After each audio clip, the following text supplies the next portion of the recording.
Alors, il faut d'abord bien considérer qu'il y a oral et oral. Hein, c'est une la palissade. Il y a évidemment différentes sortes d'oraux. Il y a des oraux de connaissances, où effectivement on est interrogé sur des connaissances, sur une aptitude à penser justement un savoir, à le mettre en œuvre et à le restituer.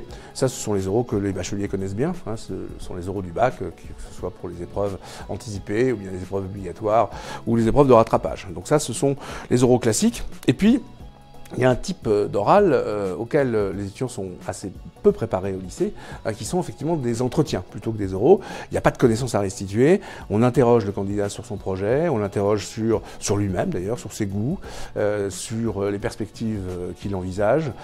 Bref, il s'agit davantage d'un oral de personnalité au fond, qui se rapprocherait à peu près de l'entretien d'embauche au fond. Chaque école ou chaque institut essaye comme ça de profiler le candidat qui l'intéresse et va sélectionner donc parmi un certain type de candidatures celle qui lui convient le mieux. Alors on ne se prépare pas de la même manière à ces deux types d'oraux bien sûr, mais dans les deux cas il y a une chose qu'il faut avoir bien présent à l'esprit, c'est que prendre la parole en public, et c'est déjà une prise de parole publique, même si le public se réduit à 2 examinateurs, prendre la parole en public, c'est quelque chose de très compliqué.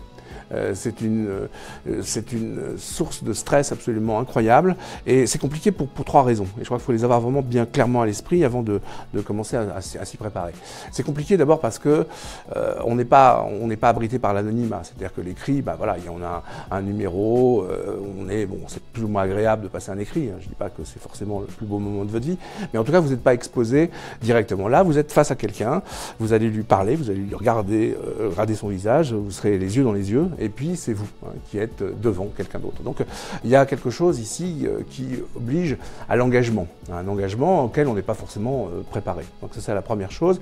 Donc il faut arriver à bien se dire qu'on sort de sa zone de confort et on va devoir ouvrir, fendre l'armure comme on dit, ouvrir un petit peu du côté de l'intime, quelque chose qu'on n'a pas forcément envie de faire, même sur un oral de connaissances, parce qu'on peut être déstabilisé par une question, on peut être bloqué parce qu'on a une connaissance qu'on croit connaître et puis qui ne revient pas au moment où il faut répondre. Bon, bref.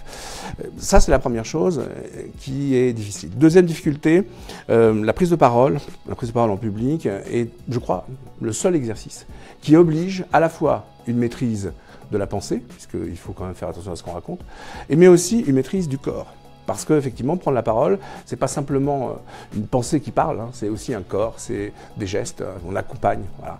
On accompagne effectivement ce qu'on dit, on pose sa voix, on occupe l'espace, on s'approprie l'espace. Voilà. Il y a des choses comme ça qui doivent être travaillées et qui permettent d'ailleurs de changer un petit peu l'ordre des choses. Alors, c'est encore plus net lorsqu'on est dans un entretien. Puisque dans un entretien, il n'y a pas la possibilité de se replier sur des connaissances qu'on pourrait restituer plus ou moins par cœur et de façon plus ou moins automatique. Là, on est vraiment sommé de devoir se mettre un peu à nu et en tout cas parler de soi. Et parler de soi, c'est pas facile. Parler de soi, ça se prépare.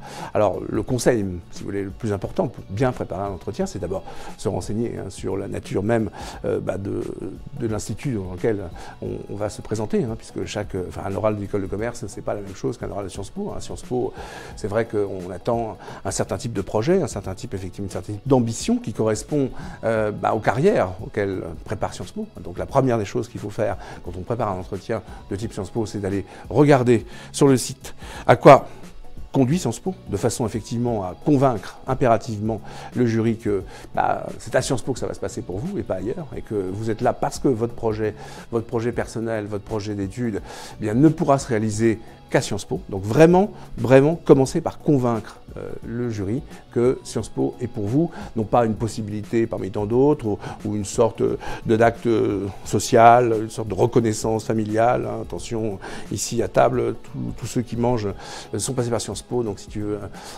veux parler, toi aussi passe par Sciences Po, mon fils. Non, c'est pas comme ça que ça fonctionne. Ne soyez pas dans une sorte de mécanique.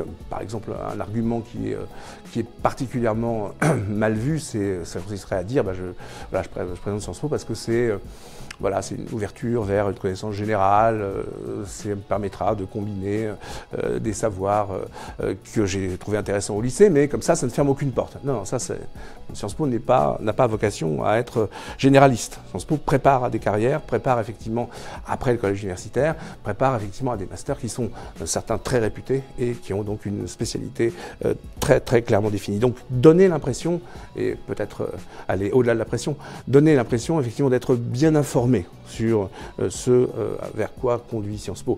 Mais c'est vrai aussi pour une école de commerce, c'est vrai pour une école d'ingénieurs, c'est vrai pour... Quelle est la spécificité de l'école dans laquelle vous prétendez donc poursuivre vos études? Ça, c'est la première chose. La deuxième chose, c'est effectivement aussi s'informer sur la vie étudiante. On dit souvent que, par exemple, pour Sciences Po, c'est pas mal de s'informer sur les associations auxquelles vous pourriez adhérer, auxquelles vous pourriez effectivement donc participer. Richard Descoings avait l'habitude de détourner, vous savez, la formule de Kennedy, et il disait dans les présentations qu'il présentait, qu'il donnait donc aux étudiants, ne vous demandez pas ce que Sciences Po peut faire pour vous, mais demandez-vous ce que vous pouvez faire pour Sciences Po. Donc c'est un petit peu, alors c'est évidemment un peu exagéré, mais il faut aussi avoir ça présent à l'esprit. Qu'est-ce que vous allez apporter à Sciences Po? Il faut que dans l'entretien, vous parveniez à convaincre le jury que votre candidature va être un plus pour Sciences Po. Parce que vous êtes particulièrement engagé, parce que vous êtes brillant peut-être, parce que vous allez permettre donc à Sciences Po d'avoir un étudiant un petit peu différent des autres, qui va s'engager également dans la vie des différents campus. Voilà, ça c'est la deuxième chose vraiment très importante. Et puis si vous avez aussi une idée un peu précise du métier, ou en tout cas de la voie dans laquelle vous voulez vous engager à terme, il faut vous préparer à des questions du type dans 10 ans, vous êtes où? Racontez-moi votre vie dans 10 ans. Qu'est-ce que vous faites? Vous imaginez comment? Vous gagnez combien? Vous voyez, c'est vrai que travailler un entretien, c'est travailler d'abord une bonne connaissance de l'école, ensuite essayer de montrer que vous avez évidemment une bonne connaissance de vous-même.